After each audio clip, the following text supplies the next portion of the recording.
Welcome to this presentation.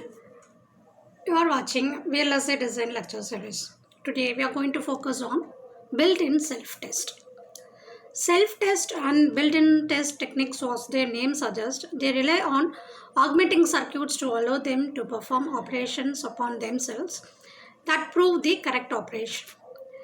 These techniques add area to the chip and for the test logic but reduce the test time required, and thus it can lower the overall system cost, and this offers a high extensive coverage of the subject from the implementer's perspective. One method of testing model is to use signature analysis and or cyclic redundancy checking. This involves a pseudo random sequence generator, that is PRSG, to produce the input signals for a section of the combinational circuitry and signature analyzer to observe the output signals. So a PRSG of length n is constructed from linear feedback shift register, that is LFSR, which in turn made of n flip-flops connected in serial fashion. The XOR of particular outputs are fed back to the input of the LFSR, and n-bit LFSR will cycle through 2 power n minus 1 states before repeating the sequence. And they are described by a characteristics polynomial indicating which bits are fed back. A complete set of feedback shift register CFSR includes the 0 state that may be required in some test situations. An n-bit LFSR is converted to an n-bit CFSR by adding n-1 input OR gate to all but the last bit. When in state 001, the next state will be 000. So when in state 000, the next state is 1000. Otherwise, the sequence is the same. Alternatively, the bottom n bits of n plus 1 bit LFSR can be used to cycle through all 0 states without the delay of the NOR gate. A signature analyzer receives successive outputs of the combinational logic block and produces a syndrome that is a function of these outputs. The syndrome is reset to 0 and then XORed with the output of each cycle.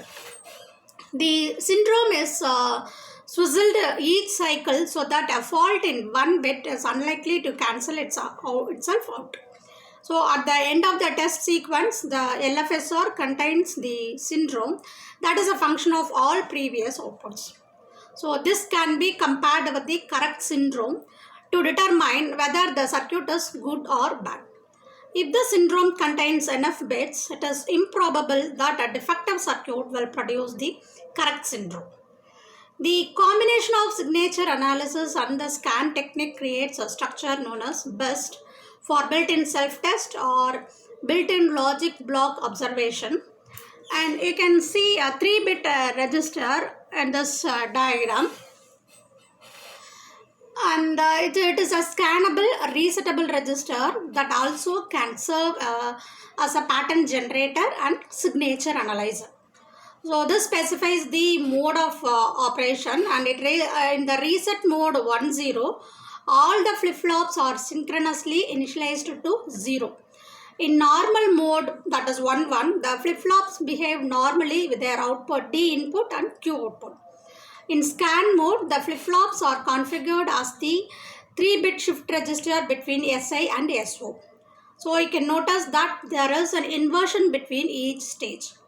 In a test mode 01, the register behaves as a pseudo-random sequence generator or signature analyzer.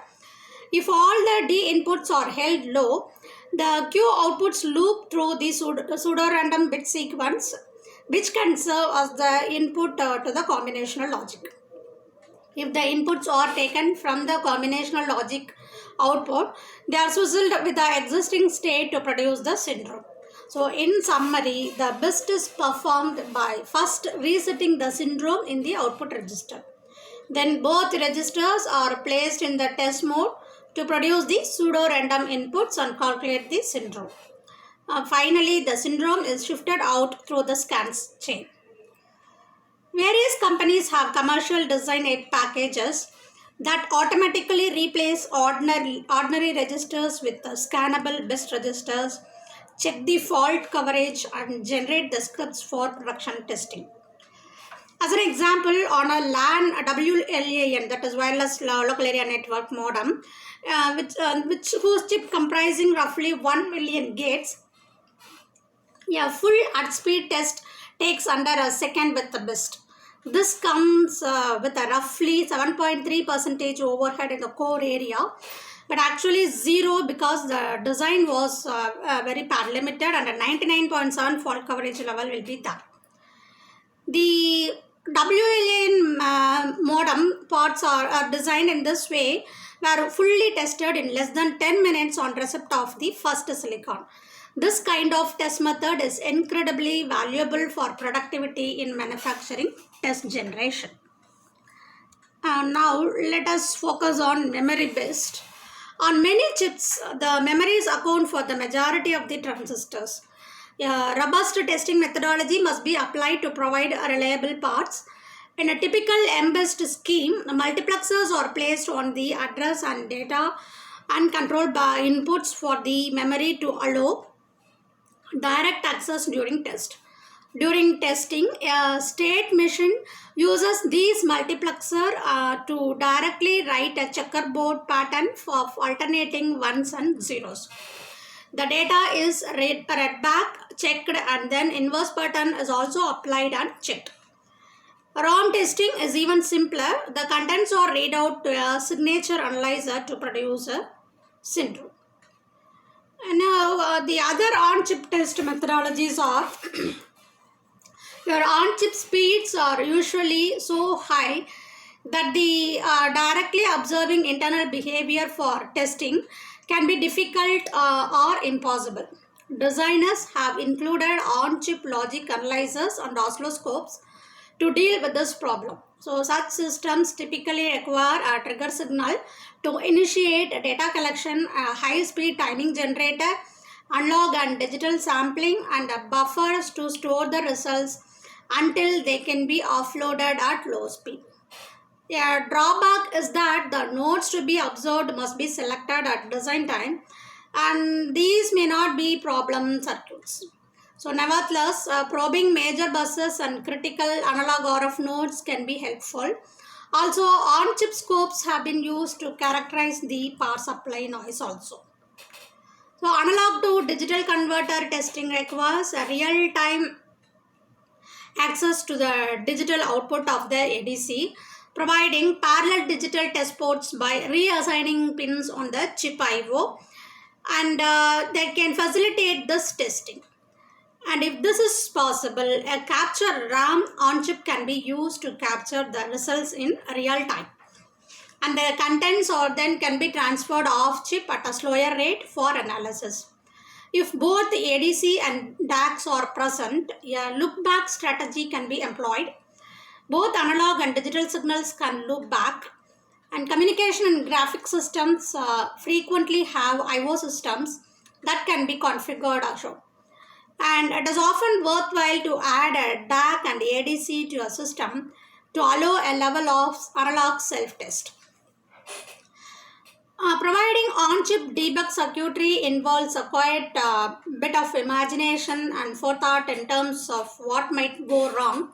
It is often called a defensive design. Today, transistor counts and routing resources make it possible to include very sophisticated debug tools provided thought it is given to the matter. And a method of testing for bridging faults is called IDDQ test, that is supply current monitoring. And this relies on the fact that when a CMOS logic is not switching, it draws no DC current. This can also be introduced. And for scanning the register design, an ordinary flip-flop can be made scannable by adding a multiplexer at the data input. And the circuit design for such a scanned register using transmission gate multiplexer can be designed. And the setup time increases by the delay of the extra transmission gate in series with the D input as compared to the ordinary static flip-flop. So the circuit using clock gating to obtain nearly the same setup time as the ordinary flip-flop. It can be used and either design. If a clock enable is used to stop the clock to unused portions of the chip, then care must be taken that phi always toggles during the scan mode. And you can imagine the serial scan chains can become quite long, and the loading and unloading can dominate during testing time. A fairly simple idea is to split the chains into smaller segments. This can be done on a model by model basis or completely automatically to some specified scan length. So extending this to the limit yields an extension to a serial scan called a random access scan. To some extent, this is similar to that used inside the FPGAs to load and read the control RAM. So the basic idea is here is it uses 2 by 2 register sections. Each register receives a column and row access signals along with the row data line. A global write signal is connected to all registers by asserting the row and column access signals in conjunction with the write signal. Any register can be read or written in exactly the same method as the conventional RAM. So testing process in this manner of serially clocking the data through the scan register to the right point in the circuit, running a single system clock cycle and serially clocking the data out for observation. So in this scheme, every input to the combinational block can be controlled and every output can be observed. In addition to this, running random patterns of ones and zeros through the scan chain can test the chain itself. So test generation for this type of test architecture can be highly automated. ADPG techniques can be used for the combinational blocks, and the scan chain is easily tested. The primary disadvantage here is that the area and delay impact of the extra multiplexer in the scan register. So designers are in widespread agreement that this cost is more than the offset by the savings in debug time and production test cost. Thank you.